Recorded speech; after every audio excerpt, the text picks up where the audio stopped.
Tab দুর্নীতির কাণ্ডে গ্রেপ্তার আরও এক, নাম সেরাজুল মিয়া, বাড়ি মালদার বৈষ্ণবনগর থানার ভারত বাংলাদেশ সীমান্ত সংলগ্ন ভারতীয় ভূখণ্ডে অবস্থিত ৩০০ দিঘি গ্রামে।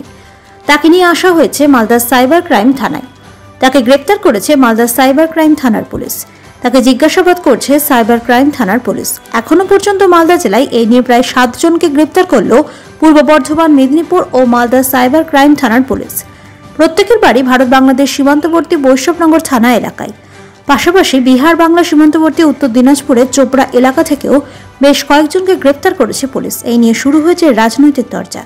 বিজেপির অভিযোগ, বাংলাদেশ ও বিহার সীমান্তবর্তী এলাকায় ট্যাব প্রতারণা চক্র সক্রিয় হয়ে উঠেছে। এর পেছনে শাসক দলের মদত রয়েছে বলে দাবি। পাল্টা বিজেপিকে কটাক্ষ তৃণমূলের।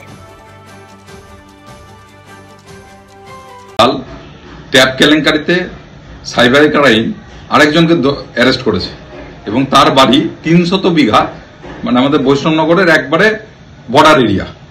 এবং যাদেরকেই ধরেছে তারা হয় ইন্দো বাংলা বর্ডার অথবা বিহার বাংলা বর্ডারের মধ্যে অবস্থান করছে। এর থেকে এটা পরিষ্কার যে আমরা বারে বারে যেটা বলে আসছিলাম, এই বর্ডার এরিয়াগুলোতে একটা চক্র অনেকদিন ধরে সক্রিয় হয়েছে এবং সম্পূর্ণটা সেটা তৃণমূলের মদতে। তৃণমূল এই ট্যাব কেলেঙ্কারিটাকে একটা প্রাতিষ্ঠানিক রূপ দিয়েছে এবং এটাতে শিক্ষা দক্ষতার থেকে আরম্ভ করে ব্যাংক কর্মী এবং তার সঙ্গে বিভিন্ন তৃণমূলের নেতার ছেলে সমস্ত একটা বড় চক্রের সঙ্গে যুক্ত আছে।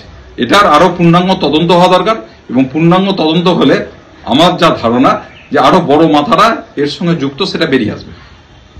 আমরা কুর্নিশ জানায় ওয়েস্ট বেঙ্গল পুলিশের সাইবার ক্রাইম ডিপার্টমেন্টের সেই অফিসারদেরকে যারা অত্যন্ত দায়িত্বশীলতার সঙ্গে এবং নিষ্ঠার সঙ্গে বৈষ্ণবনগরের সীমান্ত প্রান্ত থেকে এই অপরাধীকে গ্রেপ্তার করেছেন।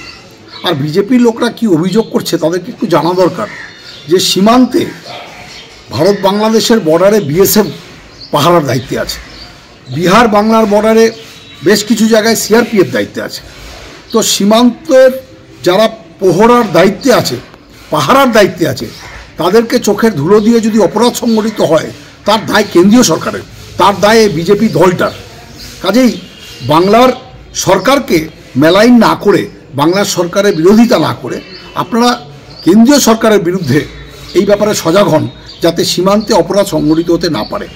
আর বাংলায় মুখ্যমন্ত্রী ইতিমধ্যেই ঘোষণা করেছেন সমস্ত ছাত্রছাত্রীরা যেরকম ট্যাব পাবে, পাশাপাশি সাইবার ক্রাইমের সমস্ত অফিসার্সরা অত্যন্ত সিরিয়াসলি সারা জায়গাতে রেড করে এবং তদন্ত করে সমস্ত অপরাধীদেরকে অ্যারেস্ট করবে।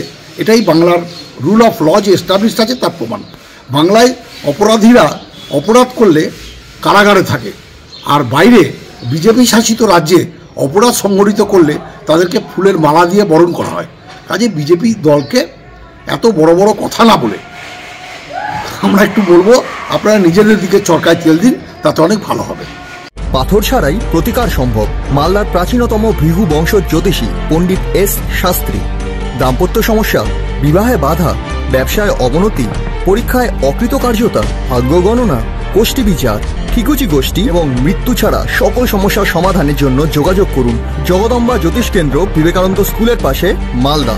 মোবাইল 09730278332 অথবা 09332056956।